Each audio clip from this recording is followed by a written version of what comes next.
You're watching live coverage from the CBT news stage at the 2024 NADA show in Las Vegas, Nevada.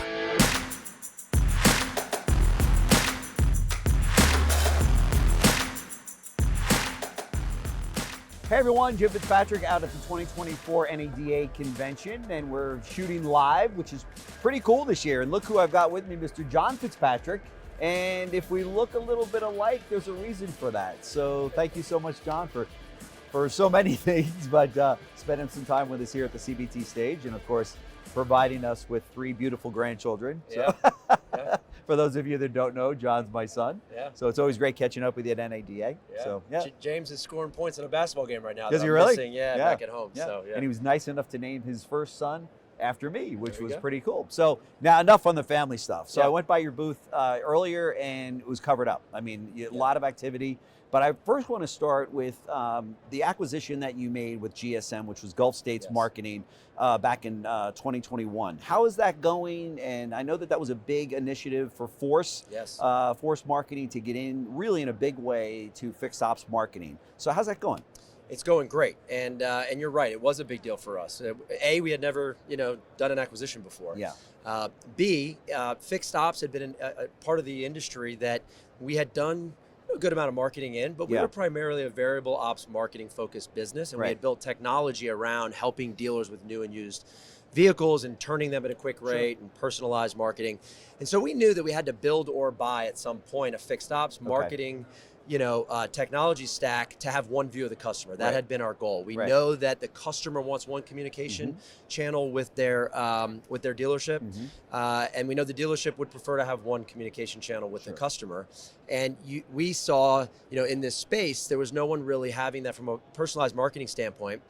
And so what GSM gave us the opportunity to do is sort of leapfrog, right? We picked up their 34 years of building technology all around, for their case, improving TLE and TLEE, right? Okay. Better retention at Toyota stores. Right.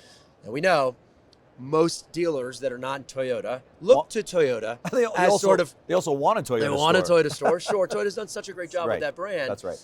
And they've done such a good job in retention. Yeah. We felt like, wow, what better sort of, tech stack and relationship-based marketing company than what Gulf States Marketing had built. Sure. And so when we had that opportunity in late 2020, we jumped all over it. Yeah. And ever since then, we have been integrating that tech into our technology. It's now called Audience IQ. Okay. We rebranded it at last year's NADA. Okay, I remember that. And that is giving our clients one view of the customer. And look, it's an important topic. If you're truly committed to customers for life, as a dealer group, it's rooted in retention. You know that, right? Course, and of course. what are you doing? There's How no well are question you about it. retaining your service That's right. customers? The old adage, the showroom sells the first car to the customer, and the service department sells every car thereafter to that family. That's right. I mean, the McKinsey study's alive and well that's been around forever, right? Customer buys a car from ABC Toyota, customer services their car from ABC Toyota, they're 7 times more likely to buy their second car. course. So exactly what you just said. No question. So we're just building upon that. Right. Not to mention the gross profits surrounding that service of that car over that lifetime. That's right. That dealers have really, I don't want to say have surrendered or given up, but it's a reality that a lot of people, after the warranty, they take it someplace else. They take it to a third party or one of these other independent shops, and that's very unfortunate. Right? It is. And I think, to that point, one of the things we're pointing out is like, hey, look, if the average, let's say, retention rate's around, like, let's say 40%. Right. So 60% of folks that buy a car from a dealership are going somewhere else to service that vehicle. And 40 is probably a little high. And 40, I'm being nice. I've heard of 30, but and I've used that before, and dealers, hey, we're better than that. So let's call it 40, right? Let's call it 50. Right. You still 50% that we can retain at a higher rate, right? Yeah. So like kind of pick your percent, right, to some degree. Well, what we're finding, and in particular, is with this EV revolution, which we're sort of thinking more about, the EV evolution. Yeah, I want to talk to you about that again. It's ever evolving, right? Yeah. And I talked about this at JD Power Auto the other day. Yep. Our opinion is that dealers are getting an opportunity to reset this retention, right? With a buyer that looks a lot like the luxury buyer in the sense that they're sort of early conditioned to believe that if I buy an EV, I've got to service that EV at a dealership. Right. I'm not going to bring it into the Jiffy Lube. I'm going to take it back to the dealership because they know this car better. Yeah. Well, that's an opportunity. Yeah. right, to lean back into customers for life with this new product, Yep.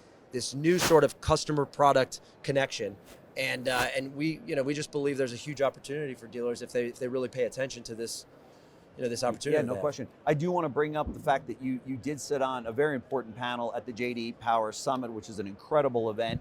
And you did a great job, and maybe I'm a little bit biased, but you brought up a lot of good points about EVs and where we stand on that. It's making a lot of dealers very nervous. Those are the vehicles that are starting to stockpile on the back lots of dealerships and on the front lots of dealerships. OEMs are trying to shove it down dealers' throats and say, you got to take them. Dealers don't want them, certainly not at the rate that customers want them. So they're starting to age a little bit. Talk to us about that and maybe some of the things that you touched on at the event.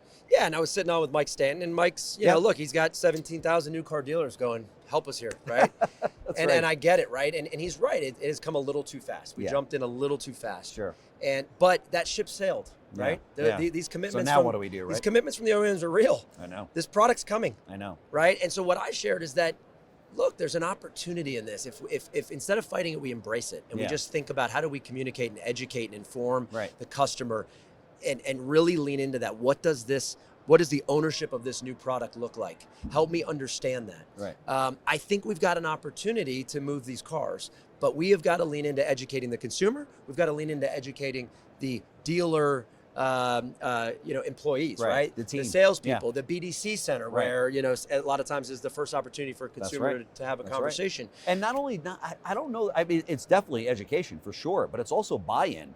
Because even though I'm knowledgeable about it, I might not have quite the buy-in to really sell these vehicles and present these vehicles to the customers coming in. That's right. So I think there's also, we have to win over the hearts and minds of today's dealer staff before we expect consumers to really buy in on the EV revolution. There's too much uncertainty. We know, right? Uncertainty leads to fear. Fear leads to pause. That's right. Right? That's right. And when you're pausing in business, that's not good. That's the stacking up effect. That's right. And so we think there is, if we reset the way we're looking at this, here's what I shared at JD Power. The EVs tend to be stacking on lots. We're hearing that all over. Right, of course, right? But how about this? December of last year, just 1 month ago, 33 million people went to Google and searched for an EV. Wow, 33 million. 33 million. Right. Now, of that 33 million, 24% of those people not just search for an EV, search for an EV with an OEM. So I'm looking for, EV Chevrolet, EV brand associated, right? A lot of people might say, okay, yeah, but that's probably a lot of that is Tesla. Well, only 30% of that was Tesla. Okay, wow. Right? Okay, yeah. Right? So yes, that's a lot. Here's the bigger one. A year prior, 70% of the OEM EV brands were Tesla. So we've made a huge stride against Tesla. Of course. We went from 70% focus from the consumer asking about Tesla. That's right. To 30%, and the other 70% are going to these OEMs that now have great product. Yeah. So they're searching for it. The intent is there. Right. They're searching for, what does this look like That's if I'm considering an EV? That's right. That's right. We've got to meet the customer. There is an affordability issue that we're still challenged with in the industry, because those on average are about $10,000 more than the average price of a gas-powered vehicle. And so there are some issues there, but still, that being said, 33 million people, that's a very impressive number. Up 15% year over year, right? Wow. So December of 2022, up 15% 2023 at that 33 million. Right. Here we go, hot off the press. January, up another 15% year over year. So the pace is continuing. Yeah. This is what the message we're trying to send. That's right. Please don't say no one wants EVs. The data just doesn't support that. Yeah.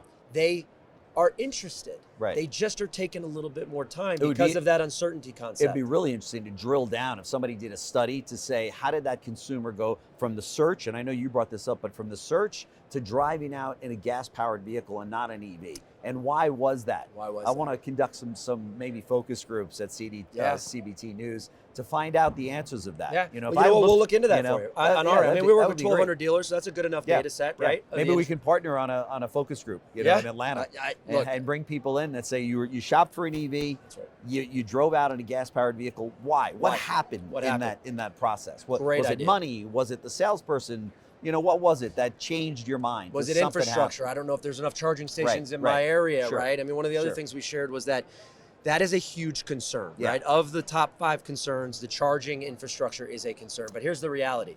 The average person is driving 37 miles a day. Right? 37 miles a day in their hyper-local market, right? Multiply that by 7, that's 260 miles a week. The average range on an EV is higher or lower than 260. That's right. It's higher. That's right. Yeah, it's higher. Yeah. I've got a friend of mine that works from home, okay, and is concerned, and they're in city, right? And they're concerned about the range. They're concerned about the range. When was the last time you even went on a trip? Yeah. You work from home, you don't even, I know, but you know, you hear in the media, so I think a lot of it is that too, just the media hype that there's such a concern about the range. Yep. When in reality, to your point, the average consumer doesn't even go over 50 miles a day. That's right. That's right. And look, the other stat JD Power shared with us 2 days ago is 85% of the charging's happening at home. Yeah, so there you go. Wow. So 85%. how big? Yeah. Now, that's going to change. That's going to change. As there's going to be more, but still, it's pretty impressive. So your booth is on fire down there, and I know that there's a whole new mindset of dealers coming in because they got to do something to make up for the difference in that loss of gross profit, right? So for if you're out here at NADA, John's booth, Force Marketing, is right at the entrance when you come in the main entrance of the West Hall. Check it out. Spend some time there. I know that you're going to learn a few things, and I know you're going to like what you see. And of course, with the GSM acquisition, you got something now for service that you're feeling really good about. So feeling really good about it. And then the other brand in our family of brands is a company called WeDrive. That it focuses primarily on subscription-based personalized marketing. So think mail, email, text marketing. And so for us, that sort of completes the consumer journey, if you will. And we've got a lot of great, results coming out of that brand as well. Is there anything in the area of marketing that you cannot help a dealer with? Do you have it covered now? Our focus is and always will be on the consumer to dealer relationship. And as long as we can help evolve that through communication, we will be focused on product and solutions around that. So great. Awesome. Stop by and say hello to John. He's kind of a good guy. So I know I'm biased, so thanks a lot, man. Thank you. All right. Thanks for watching the live coverage from the CBT News Stage at the 2024 NADA Show.